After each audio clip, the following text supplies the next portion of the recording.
around, it can kill you very quickly. So while you're trying to get all of this Yisan stuff set up, you might not have enough time. That's the big deal. Yeah. So you have Reid's deck list in front of you. What do we got going on here? So it looks kind of like a green devotion deck. There aren't a lot of planeswalkers, but he does have 3 Nykthos. Kiora's follower doing a Voyaging Satyr impression. Okay. And then, like I said earlier, a solid toolbox of things. So he has a Burning Tree Emissary to increase his devotion, and if he searches for that off Yisan, he can play another spell. Has a few Courser of Crufiscus, Reclamation Sage, a Nylea's Disciple, an Arbor Colossus, and he goes all the way up to Aetherling. Okay, fair enough. This should be nice, as Jared is going to start game number 1 here with a Temple of Plenty. Actually, a little surprised to see that card in his deck list. Green-white aggro decks have moved away from Temple. You normally find 4 Manic Influence, 4 Temple Gardens, and then, a bunch of plains and a bunch of forests, but he actually has 4 Temple of Plenties. Yeah, I mean, that's one of the tough things with this deck is that you really want all of your lands to enter the battlefield untapped so that you can play your spells in a timely manner, but also, like, your mana costs are there. You have like a lot of colored mana symbols in your cards. So yeah, we do see a lot of green-white decks cutting these temples, but then your mana base ends up kind of sketchy as well. So there's a give and take there.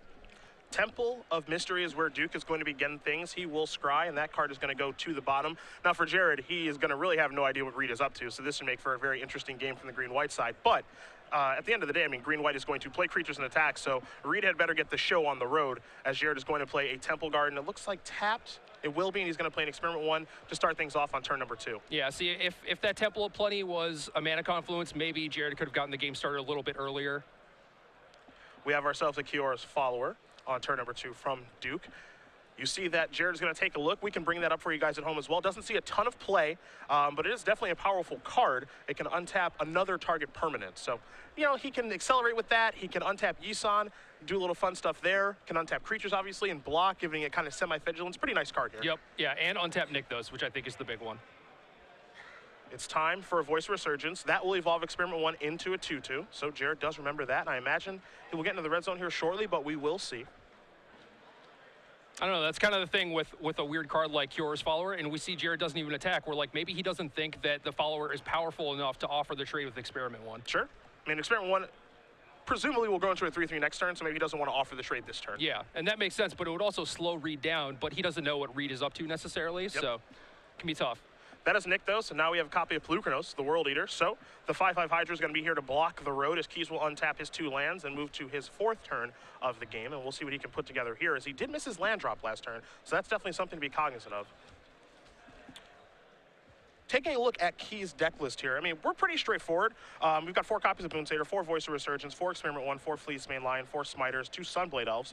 He's got his spells in Selesnya Charm and Advent of the Worm, 2 main deck copies of God's Willing, and then he's got 3 Banishing Lights and 2 copies of Ajani, Caller of the Prize. So nothing really out of the ordinary here. The God's Willing's main deck are a little strange. Normally you see those sitting in the sideboard, or they have copies of Ajani's Presence instead, but that's definitely very interesting. I do like kind of like lowering the curve a little bit, having that cheap interaction, and he has a decent amount of scry going on with the temples and the God's Willing, so maybe he can keep his aggression going into the mid game a little bit better than normal green-white decks could. A Fleece Main Lion here pre-combat is going to evolve Experiment 1 into a 3/3. However, Jared, I believe, still has no good attacks in this situation. So Pelucranos doing a really, really nice job here for Duke, as he did accelerate into that threat. We'll see what Keys has on this turn if he wants to do anything else. He could throw Voice of Resurgence, I guess, away to make a bigger creature. Yeah, I mean, he's losing a little bit of value there by not being able to evolve the Experiment 1. So if he had a 1-drop, maybe you would see an attack there, just to get a 4/4 and then evolve his creature further, and then maybe next turn he could make a big attack and, put things out of Pelucranos range. But no attack from Jared, so Duke is going to untap those 3 lands. He will take a draw. We'll see what he can put together here on this turn. Again, what kind of makes this interesting, you see the deck is labeled as Green-Blue Devotion. It is kind of that, as you do see Nykthos out there, but it also has some other interesting things going on with Yisan. He's also got a couple of copies of Prime Speaker Zagana. I mean, this deck is doing a lot of different things. There's a couple copies of Chord of Calling here for that toolbox engine that you did mention. Yep, and he also has a main deck copy of Plasm Capture. There it is. Which I love to see. That card did not see enough play for me. I was a big fan of that card. Yeah, I mean, like, how much are you willing to pay for a mana drain, I don't know if it's green, green, blue, blue. Okay. It's hard to cast. That's fair. Yeah. Well, we are playing standard. That's true, too. That's true, too. You can definitely do some broken things with it. Here's a Breeding Pool untapped, old school Breeding Pool. Yeah. Well, I mean, Reid is an old school player. You see the Beta Forest, like, he's almost certainly owned these cards for many years. This is an Elvish Mystic. and he will just pass the turn back, kind of representing, you know, Nykthos activation with Pelucranos, could be representing a Quarter Calling, could be representing, I think he could cast Plasm Capture with that mana that's out there. It's a little bit awkward, but I think he might be able to get there. No. No? No. Just green, green, blue, blue. I don't know if he can do it like with Nykthos. Yeah, you could activate Nykthos for 4 mana, for 4 green mana, and then you could untap 1 blue source. Okay. There's a Smiter. That's going to evolve Experiment 1 into a 4/4. But again, the issue for Jared is he is, you know, putting solid creatures on the table is he still has no good attacks. Yeah, green-white really needs something like a Banishing Light or a Selesnya Charm to get through something like Pelucranos. Yeah, he has 4 charms. He does have 3 copies of Banishing Light, but it doesn't look like he's drawn any just yet. So as he continues to build his board, he's just not really getting anywhere at this point. Yeah, I mean, it's also possible that he could have one of them and is just waiting until he has a big enough board to remove the Pelucranos and then make a big attack and then finish Reid on the next big attack. It's kind of underwhelming to have, you know, like the 2/2 Experiment 1 and the 2/2 Voice, and then like Banishing Light at the next turn, just get in for 4. But yep. It's time for attackers. So here comes Experiment 1 as a 4/4. I feel like there might be a God's Willing in yeah, Jared's I mean, hand. there are 2 of those. And, you know, the interesting thing here is that, again, you mentioned that God's Willing is not really a main deck card. So, you know, will Reid play around this? Does he even really care about that sort of thing at this point? Not entirely sure. Yeah, it's tough to say. I mean, Reid is certainly a very thoughtful player, but that is one of those things that's it's really tough to put someone on. So it looks like Pelucranos is going to go in front of Experiment 1 here. 5/5 versus a 4/4. We know who wins that fight. It's the Hydra. It is the Hydra. Every time. You are correct.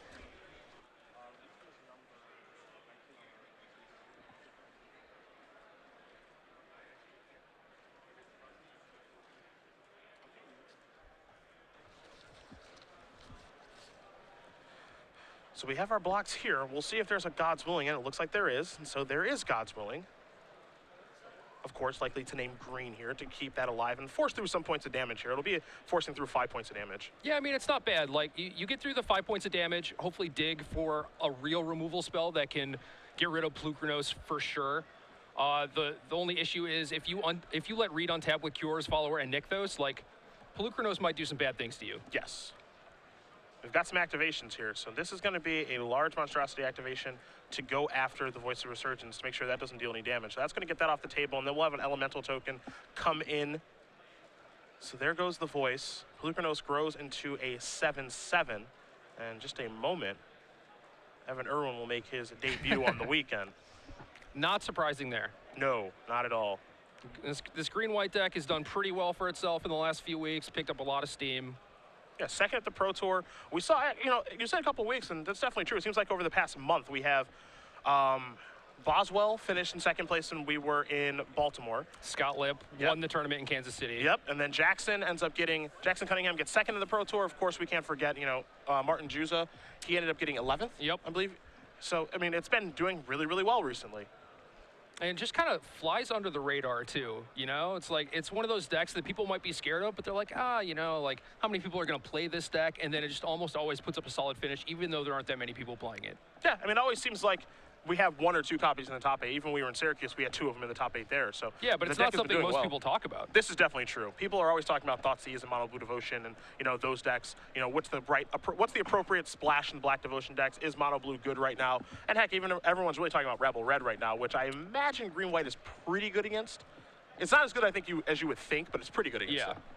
It can be. I mean, as long as your green-white deck doesn't draw a lot of like the bad land in the deck, whether it be Mana Confluence or Temple of Plenty, and you curve out really nicely, like most of your guys brick wall the Rabble Red creatures. So Pelucranos is coming in the red zone. It's an attack for 7 here from Duke, and we'll see if Keys has any interest in blocking or if he will take some damage here. As Reid is attacking with all that mana available. And again, Monstrosity has already been activated on that Pelucranos, so that cannot happen again. And it looks like Keys says he will take 7 points of damage. So Duke will go to his second main phase. He will activate Nykthos for some mana here. And it's time to deploy a copy of Prophet of Kruphix. See, that's one of the cards that Reid has 4 of in his deck. The full amount. And it is really good with Yisan, very good with Pelucranos.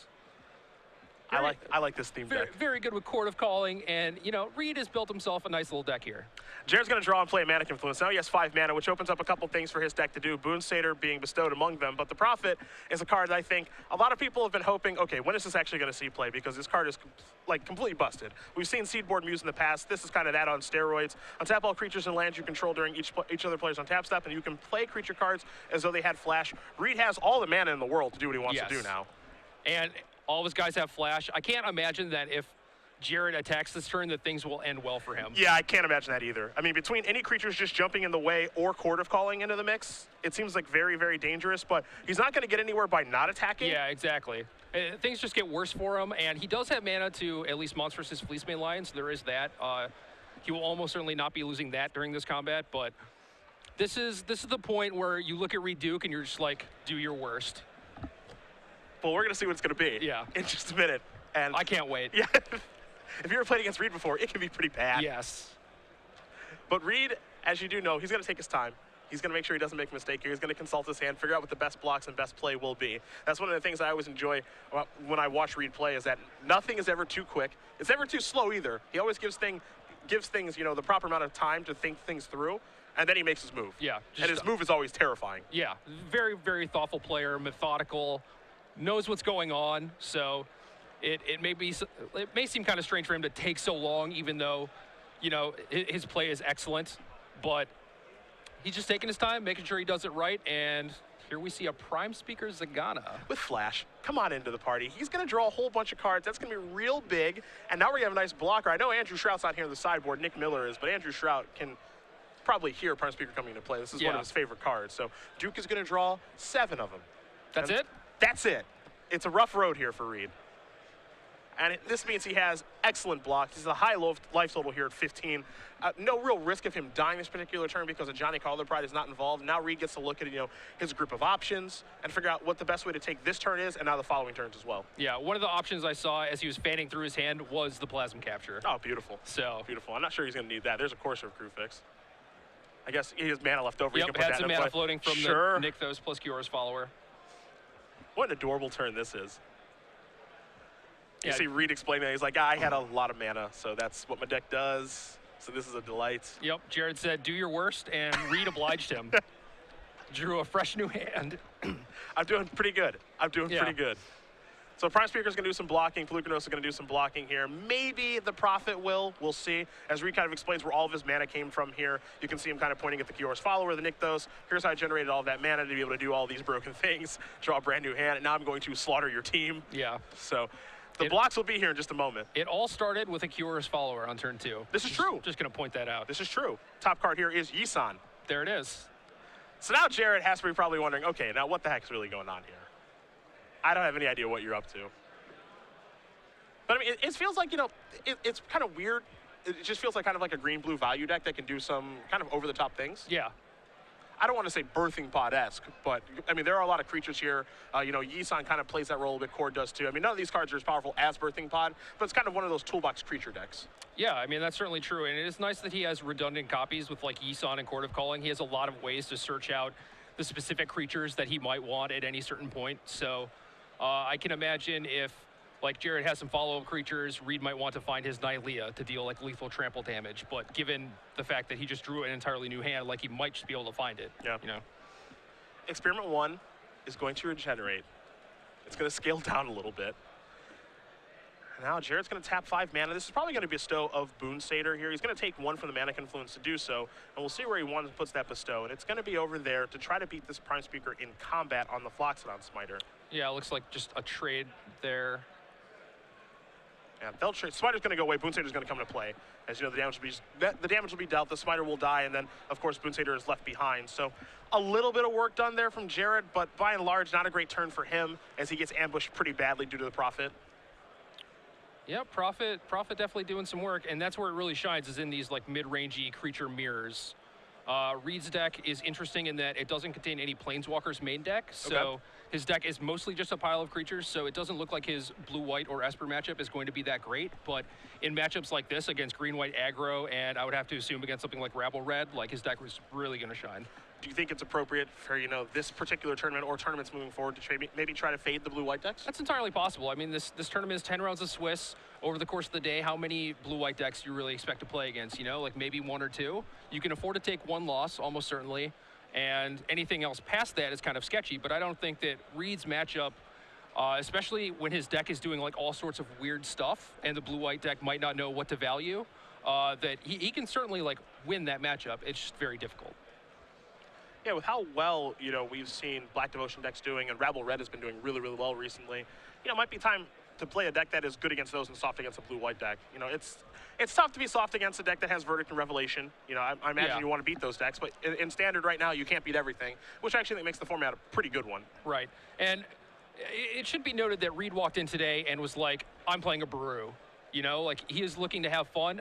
Obviously, he thinks his deck is good to some extent, you know? Maybe it's not a format breaker or anything, but I definitely think Reid is willing to try and play that game where, like, maybe I just won't play against any blue-white decks. Reid is going to make an attack here, and as he does that, and Keys decides how he wants to block with this Boot Satyr if he does. Just did see Jared Betcher walking by with a match slip yet again. Shocker. He's known to do that. Yeah. So it looks like he's off to a 1-0 start. I'm wondering what the flavor of the day is for his Black Devotion deck, what color he's splashing. I haven't talked to him yet today. He doesn't seem like one to do the super popular like white or green splash. But maybe it's so unpopular now that he will play the green splash. We saw blue in Syracuse when he won 2 weeks ago. We've seen red when he's top 8 at invitationals. So we'll see what he's up to. No, you really don't. And that's one of the strengths with him as a player in general. It's just like you never know what he has in his deck or what type of deck he's playing. Boon Satyr looks like it's going to get it in front of Pelucranos. And Reid is going to generate some mana here with Nykthos. What are we up to? 14 mana? What does he have? I feel like this is a chord for Nylea, pump my Pelucranos for 5? Maybe. We'll see. This is fun. What is he going to get out of the toolbox now? It is Nylea. Okay. Good call, Jerry T. Yeah. I have played these green decks before. You know, I have not gone as deep as Yisan and Prophet Crucifix, but, you know, I've courted for a Nylea once or twice.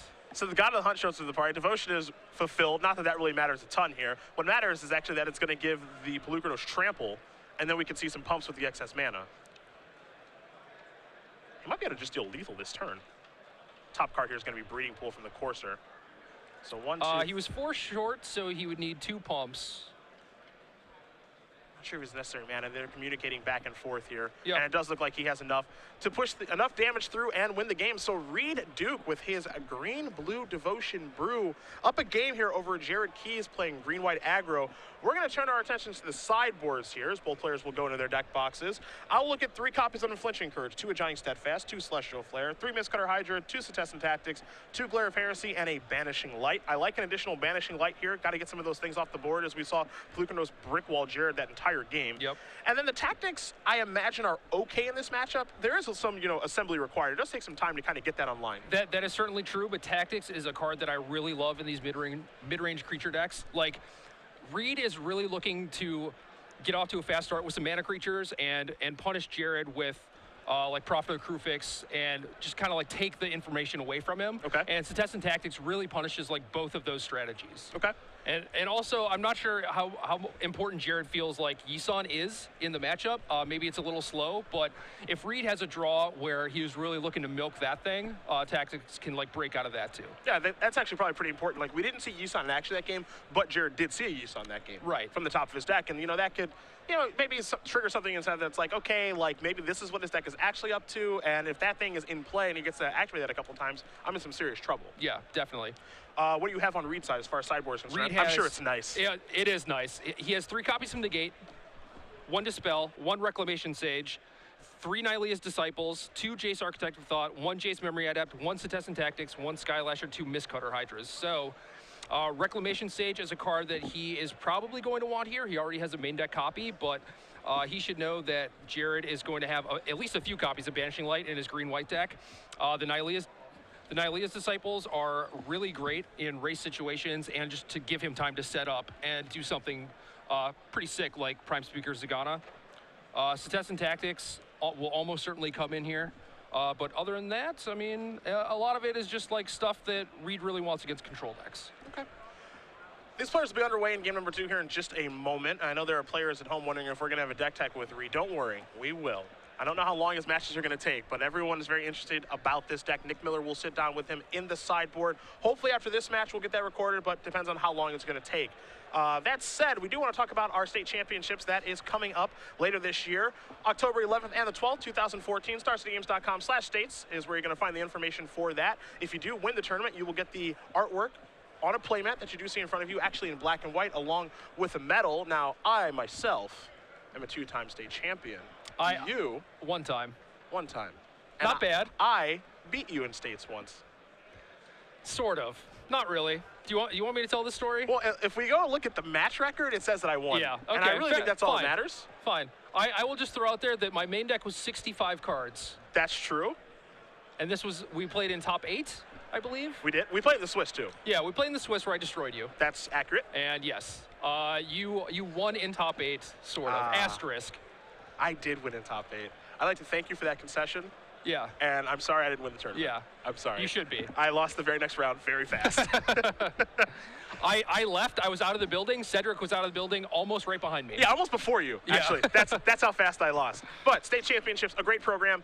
Spring States was so successful that we're able to do autumn states now to October 11th and 12th. StarCityGames.com/states for more information. We hope to see you guys there, as it is a lot of fun, as is watching Reid Duke play magical cards. It is. It really is. I feel like every time I watch Reid, I learn something. Just like, you know, not even necessarily about like how to play Magic, but just like how to conduct yourself, how to be a human being. Yes. You know, I truly enjoy the fact that he never plays like too fast. You'll see a lot of players when they are winning, they play super fast and kind of sloppy. Yeah. And that just never happens. Yeah, Reid is definitely one of those people that realizes that like, okay, I am probably winning this game. I am likely to win. What are the things that could happen that would cause me to lose? Because I definitely do not want to do that. Yeah, I don't want anywhere near a loss. Yeah, even when he's winning, even when he's attacking for lethal, he is very careful to not make any misstep. A Temple of Plenty is how game number 2 is going to start here for Keys. He will leave the top card on top and pass the turn back over to Duke. Duke will draw a card, and we'll see if he has anything fun to do on turn number 1. He started with a Temple of Mystery last game. And he's in the tank already, see? Yeah. It's turn 1. He's deep in. I believe his draw for the turn was a Nick, though, so he's going to do some planning. Yeah, and he had a Temple of Mystery already. I'm not sure if he had an Elvish Mystic or anything, but he's going to scry, consult the hand here, see if he wants to put that on the top or the bottom before passing the turn back over to Keys. But he is very methodical in his ways, and it's led to a lot of wins. We've known Reid for a while, actually. You know, I remember playing him at a Nationals in 2009. Okay. Where I was trying to think of the first time I met Reid, and I can't remember. It just feels like I've known him all my life. Yeah, I mean, it's been a really, really long time. Here's an experiment one after a Temple of Plenty. I remember playing against him in the Nationals where he like made a couple mistakes against me, and I was like, man, you know, I know you from like internet forums and stuff, and those mistakes don't really happen anymore. Yeah, you're just like, well, buddy, in a couple years you'll be really good, and now he's better than both of us. Yes, he is. So. Yes, he is.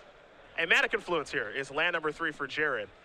And now we have a creature. We do. It's a Voice of Resurgence. Will Truly Evolve Experiment 1. Into the red zone we do go, and Duke is going to go down to 18. Again, that 1 mana available for Keys did represent God's Willing last game. We'll see if it's still in his deck this game. It's hard to say. It can be a card that, you know, Duke's creatures are green from what Jared has seen so far, so that could be a good way to get in the last few points with, say, a giant elemental token or something, or prevent his guy from getting shot down from Pelucranos. But generally not the most exciting card. If Pelucranos comes down on turn number 3, again, it looks a lot like game number 1. However, this game, Keys actually has the Celestial Charm to get that thing off the table and keep pressing his advantage. And I think that's really important. Yeah, I do too. It is a little awkward that, you know, Jared's mana developed kind of, you know, a little slow this game. He had the turn 2 Experiment 1, same as game 1, and he has the Smiter in his hands. And the last 2 turns, he's had 1 mana left unavailable just because he wanted to pace his creatures in such a way to get maximum value out of his Experiment 1. So that's kind of unfortunate. His deck is not really operating at full capacity, but He's still doing a pretty good job, especially since he was able to remove the Polukranos.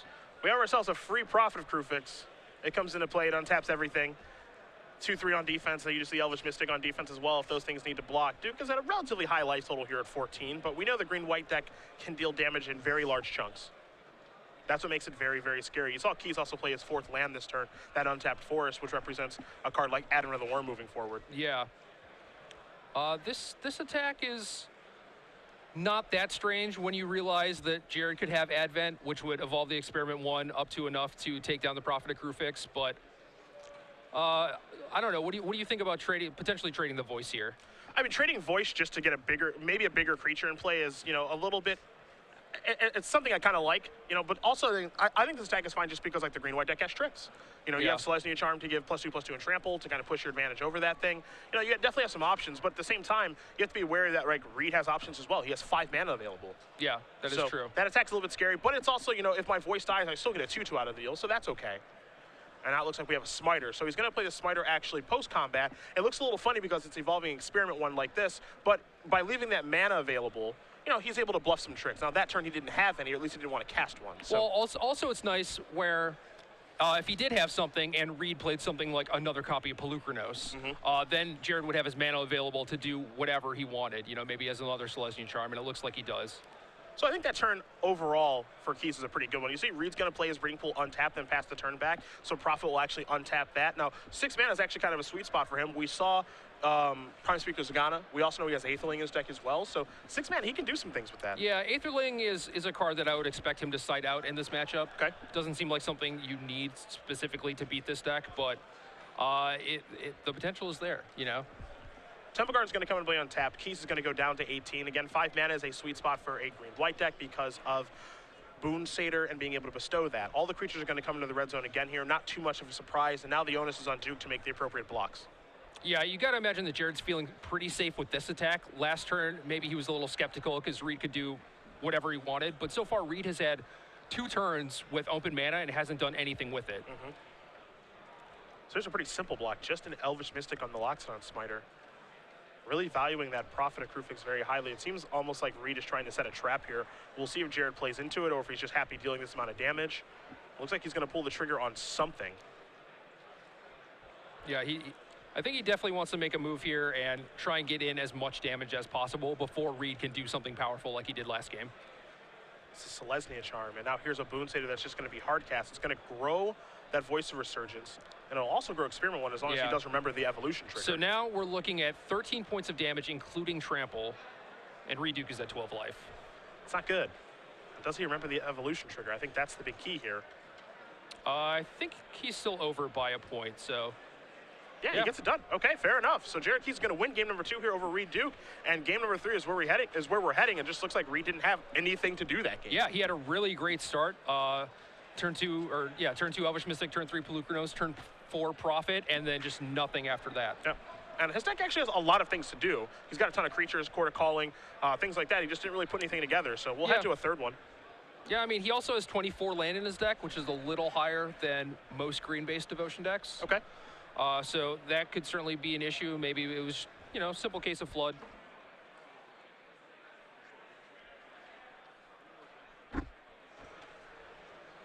I want to see Yisun. Me too. I want to see it. Me too. I need it. It's a sweet card, and I want to see it in action.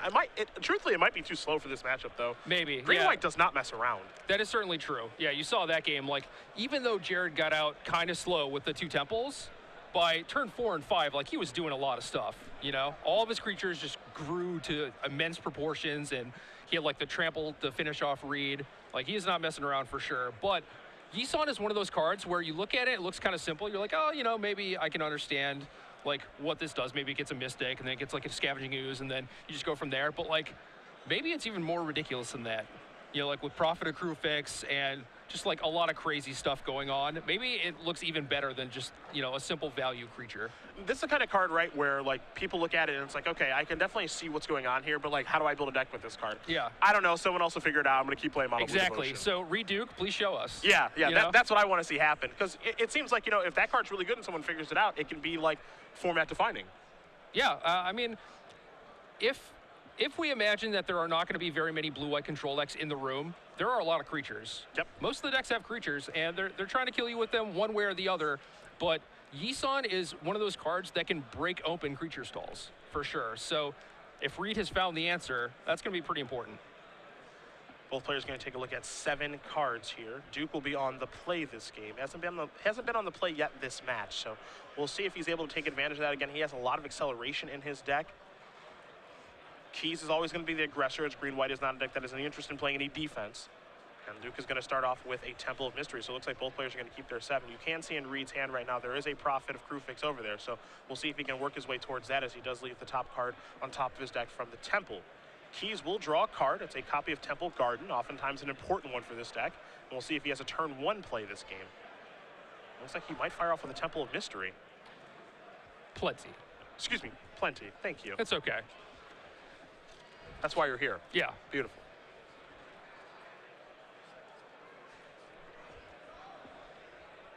It's a Kiyora's follower, and we will pass the turn back over to Keys. Keys will draw a card. A Temple Garden comes into play tap. Looks like we have a 1-drop, and it will be Experiment 1 yet again. So Keys off to a decent start. A little slow out of the gate, but Duke is anything but here. Yeah, third game in a row where Jared has a turn 2 Experiment 1 and nothing before that, which is kind of unfortunate, but it's hard to say how much that matters versus the scry that you get from the Temple. I mean, you can definitely see the cost of playing Temple of Plenty. It's readily apparent in all 3 games that we've watched. Yeah, oh, and we have it. Yes, it is here, finally. Yi-San's here. Jared's taking a look. Don't worry, Jared. We're going to do the same. Yeah. This thing has a lot of text. It can be a lot of fun. There is the Wanderer Bard, Commander, Superstar, potentially. Put a verse counter on this thing. Search your library for a creature card with converted mana cost equal to the number of verse counters on Yi-San. Put it directly into play, and then shuffle your library. You start with a Mystic. You work your way up to a Follower, then the 3, the 4, and then things can get out of control. A second Experiment 1, followed up by a Fleecemane Lion, will evolve both of those into 2/2s. Unfortunately, Yi-San, 2/3. Tough. Real tough guy. Duke is going to untap. He will take a draw as we move to his 4th turn here. You can see an island in his hand. I believe he has got that Prophet from the beginning of the game, too. So he's going to tap 5 land very quickly. He will deploy a Prophet of Krufix. He'll pass the turn back, untap everything, and now the fun begins. Yeah, so Reid Duke, we're just talking about how he's normally a very methodical player, but he played those last 2 turns very quickly. For him, those were fast. Yeah. Those were fast. Now here's a Temple Guard that comes into play tapped. This is 3 mana. That's a Loxodon Smiter. That's going to evolve these into 3/3s. So now he's got 3 3/3s that can attack, and 2 Experiment 1s and a Fleecemane Lion. And here they're they all come. coming in, yeah. Actually, Cedric, how do you feel about attacking with the 2 1/1s last turn into the 2/3? I don't like it. No? No. You seem like the type. Well, I've been known to bluff attack. I've also been known to jump attack. Yeah, so that's certainly true. Hold steady. Hold steady. 9 damage is going to come across. Reid going to use his life total as a resource as he goes to 11. Now it's time to start getting active. A reverse counter goes on Yi-San, and it's time to search for a 1. Can Yi-San pull him out of this? Getting a Mystic is actually probably pretty important because it's going to add to the amount of mana he can make per turn. Yep, certainly. And what's cool now is the combination between Prophet and Yi-San. He can activate Yi-San on his turn. Pass and then the turn. Prophet's going to untap everything. Yep. So this is actually kind of a sweet interaction. Yeah, normally you see things like Yi-San, play this ability only as a sorcery. Yep. But in this deck, it just ends up working out really favorably with Prophet of Krufix. I don't know which card I'm more excited about between the Prophet and Yi-San. It's the combination of both. Yeah. That's where I am. I've wanted to see Prophet get played for so long. It's such a cool and just like really good card. What 2s does he have? He has 4 Kiyora's followers. He's not messing around there. 1 Sylvan Caryatid, 1 Burning Tree Emissary, 1 Scavenging Ooze. Okay. And potentially a Skylasher out of the sideboard, which I really hope he did not bring in here. All right, he's going active. It's time to search for a 2. So in this spot, he can get something like his Burning Tree Emissary, add 2 mana, and then play something bigger. Okay. Which is pretty cool.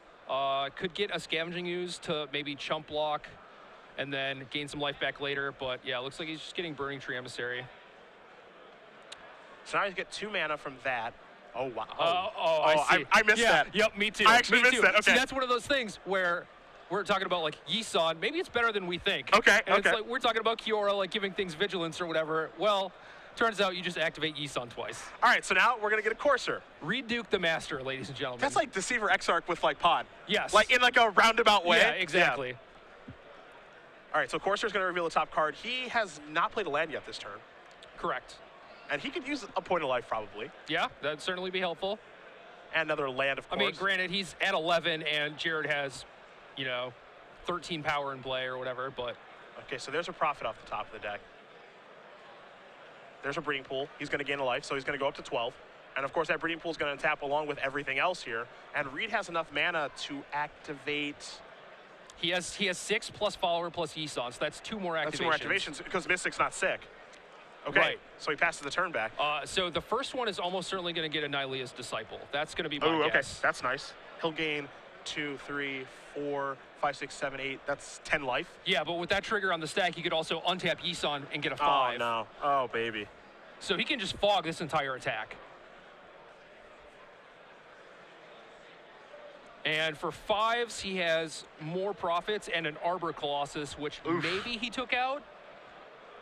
I don't know, that thing's huge. It is really big. I mean, green-white is typically not known for its flyers, but it's also not well known for being able to get through a 6/6. Yeah, I mean, it's not known for its flyers, but it is a way to make sure that you don't lose to an Ajani jump. That is true. That could actually matter. I mean, I imagine that with the way that Reid kind of gums up games on the ground, that's one of the few ways he can lose to this deck. Yeah, that is certainly true. Although he does go up to 4 copies of Nylea's Disciple, so I don't think it's uncommon for him to get up to like 30 life also. Sure. But that is sort of the backdoor way. I think Arbor Colossus is just like the one and done. You sit on it with Prophet, and it's very difficult for them to interact with. Jared is going to go reaching for mana. Can he do anything that is as powerful as Reid has done with Yisan thus far? No. Well, that's certainly not true. Okay. It's a matter of whether or not he can fight through this somehow. But this feels like maybe a Banishing Light. Yeah. It's a good time to cast one of those. He's going to start by attacking first. This could go very poorly. We'll see. Yeah. I mean, last time this happened, this could go very poorly. And Reid says, all right, 1 second. I'm going to activate this thing. It's going up to 4 verse counters. Prophet, you go away. Reid's going to play. There's Nylea's Disciple. Now, he doesn't see the play that you mentioned, which is with, well, maybe. Well, he still has to reveal his top card. That's true. Okay. So he's going to offer to let Jared cut the deck. He will do that. We'll see if the Disciple trigger is on the stack or not. Top card is a Forest. Okay, who am I kidding? Yeah, Reid doesn't yeah. see it. You know what, Reid? When you go back and watch this, I'm sorry. Yeah, that I had faith. That I thought for a moment that maybe you would miss that interaction with putting that on the stack and then searching up for another big green creature. And there it is. Yeah, there is. Arbor Colossus is still in the deck. Yep, the big 6/6 is on defense now. So when it's all said and done, the 6/6 will come into play, and the Disciple's trigger, will resolve, and we're going to gain a whole bunch of life. Looks like 13 life. And you see Reid's going to do the count right now for how much life he is going to gain. And then, blocking needs to be done. Yeah, it gets to be done. And, and there's a Prime Speaker Zagan on top. And the only thing he's missing to this puzzle is like a Nykthos, and I'm not even convinced that he needs one this game. No, I mean, it just looks like Prophet and Yisan are its own little Nykthos. Yeah, it does really, really feel that way, especially in combination with Yora's follower. Yeah, Things spiral out of control. So it's time to block. Looks like Disciple's going to get in front of a 3/3 Experiment 1. Arbor Colossus looks like it's going to block a Smiter. There might be some double blocks here and there. We'll see what happens when the dust settles here. But Duke is at a comfortable life total, and I was wondering how good Yisan was going to be in this matchup. It looks like the answer is very. Yeah, we thought that maybe it might be a little too slow, but in combination with Prophet, it just catches you up super quickly. Yeah. I can't believe we missed the trigger with the Emissary. He gets to untap and do all that again. That was really cool. Yeah, no, I mean, I saw the Burning Tree, Yeah. I didn't see what he was going to do with the mana, but... This is really, really cool. So here are your blocks. It looks like we've got Courser and Emissary on a 3/3 Experiment 1, which is going to cause that to regenerate and shrink down to a 1/1, presumably. He's going to let one of those Experiment 1s through. He's got Nylea's Disciple in front of Fleecemane line, which can't go monstrous since there are only 4 lands in play. And then you've got the 6/6 Arbor Colossus in front of the Loxodon Smiter. That block is safe because it did not get Celestia Charmed pre-combat. True. So you have to imagine that Arbor Colossus is probably going to win that war. Yeah, Reid's doing a really good job here, putting up 3 blocks that Jared does not want to see. This is an Advent of the Worm. And a 5/5 Worm token is pretty good most times. It's going to evolve those Experiment 1s into 4/4s. But again, that's not that exciting when you're at 25 life. When your opponent, is at 25 life. So some things are going to trade here in just a moment. You see Jared's going to organize the blockers in the 4-4 experiment, want to figure out which one he wants to kill. I imagine it will be the Courser. It could be the Courser, but then that trades. He could also regenerate and then assign damage to the Burning Tree Emissary first. Sure. So he would just get to kill that, and then it looks like the Lion and the Disciple will trade, and the Smiter will just die. Okay. So overall, a pretty fantastic turn for Reid Duke. There can be no complaints here. And Jared is going to lose a bunch of stuff, and Reid is going to be left over with plenty of stuff. Yeah. And certainly more gas in the tank with the Zagana on top. Now, Yisan is at 5. He can go up to 6. So Zagana and Aetherling, I think, are the only options at 6? Yeah. Okay. And we think that Aetherling is probably out of his deck because he probably doesn't need it in this matchup. Yeah, I think so. Top card will not be revealed since there is no longer a Courser in play, but we did see the Prime Speaker Zagana that Reid did draw and can cast this turn. There you do see behind Reid, the Boz, Andy Boswell, hanging out, second place in Baltimore a couple weeks ago with green-white aggro, one of his favorite decks. Who do you think he's rooting for? The guy playing green-white aggro or his childhood friend Reid Duke? Secretly, I think green-white aggro. Yeah, almost certainly. Yeah. Here comes Big Daddy Arbor Colossus into the red zone. So one of my favorite things, you know, when a rotation happens is, you know, cards obviously go away, cards come in, and then cards from the current set, like from Theros, they get better due to context. I feel like Arbor Colossus is one of those cards that has just been, like, criminally underplayed. And it's a 5-mana 6/6. For whatever reason, I feel like this card's gonna get better and see more play. Because, like, it's already, like, okay in, like, these Devotion decks. Yeah. But I feel like, you know, we're going to need an answer to, like, Stormbreath Dragon or something. Sure. And I feel like that's going to fulfill that role. As Reid does search up a Prime Speaker Zagana, he's going to draw another mitt full of cards this game. Kind of unnecessary at this point.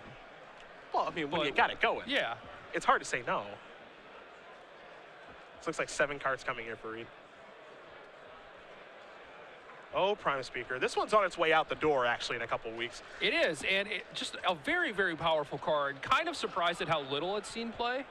I am too. I mean, there's definitely some assembly required to make it really, really good. And it had like a little bit of time. We used to see, like, you know, Prime Speaker Bant decks, yeah. But it never really, you know, ran rampant. As now here's a Nykthos activation. Yeah, so for even more overkill, Reid draws an entirely new hand, plays a Nykthos. Course is where you start. Chiapamaikos is the top card. I actually forgot that this deck actually gets access to that card. Yep. The mana, I imagine, is already pretty good in this deck, but that can't hurt. It is pretty good. Reid does have the full 12 dual lands and Cura's follower to potentially fix if he does have access to both colors already, but he does have to play like 3 islands and 3 Nykthos, so that could create some kind of like rough mulligan decisions. He's just going to deploy most of his hand here. There's a Yisan. He's going to play a new one. Reset it. Yep. Get the chain going again. Because once you get to 6, you can't go any further. Well, exactly. Yeah. I mean, you could just shuffle your deck. Yeah. You know, you don't like that card that's on top of Courser or whatever. So Reid now untaps everything, and Jared, well, it is your turn. There's a Mana Confluence. And he's staring at a bunch of green creatures. Brian Kibler must be so happy. Yeah, the green mirror. Yeah, I know Brian doesn't really like to dabble in blue with his green cards, but maybe it's time. Maybe it's time. Zagana is pretty powerful. Maybe Prophet is a little too tricksy. I think, you know, Kibler would probably go with a straightforward green-white deck, which he did at the last Pro Tour, but... His Golgari experiments never really panned out, unfortunately. Yeah, that's true. The mana was just too bad in the deck, even though they did get Llanowar Waste. So maybe it's a little bit better. Yeah. I do feel like Reid just loves himself a Simic, you know? Simic anything. Yeah. This is 3 mana. This is a Banishing Light. That's a little late to the party. It will take care of Yisan, but the damage has already been done from that card. So we'll see if Jared has any attacks, or I don't imagine there are any good ones. Doesn't look like it, but now, you know, Reid has access to 30 mana, maybe. Yeah, ish. Let's see what he can do. Well, it's time to activate Nykthos, as he's going to add a bunch of green mana. Another Yisan. Okay. And a Disciple to gain, oh my goodness, so much life. Best of luck counting that. 2, 3, 4, 5, 6, 7, 8, 9, 10, 11, 12, 13, 14, 15, 16, 17. Looks like just 17. And activate Monstrosity on that. Anything else? That's it. That's it. That's it, okay. The well might be dry. Maybe on the upkeep. Okay, he's actually going to draw that. I thought maybe on the upkeep he might activate Yusan. Yeah. Make sure he doesn't draw that. He's going to play Yavimaya Coast, gain a life. Looks like Arbor Colossus and Prime Speaker are going to come into the red zone here. And Reid could almost certainly just send everything, right? But yep. He's going to play it safe because that's what he does, and he's going to win the match. Reid Duke is going to win this match over Jared Keys. Green-Blue Devotion / Yisan does defeat Green-White Aggro in 3 very entertaining games. And yes, as I did say during the middle of the match, don't worry, my friends. We will have a deck talk. Yeah.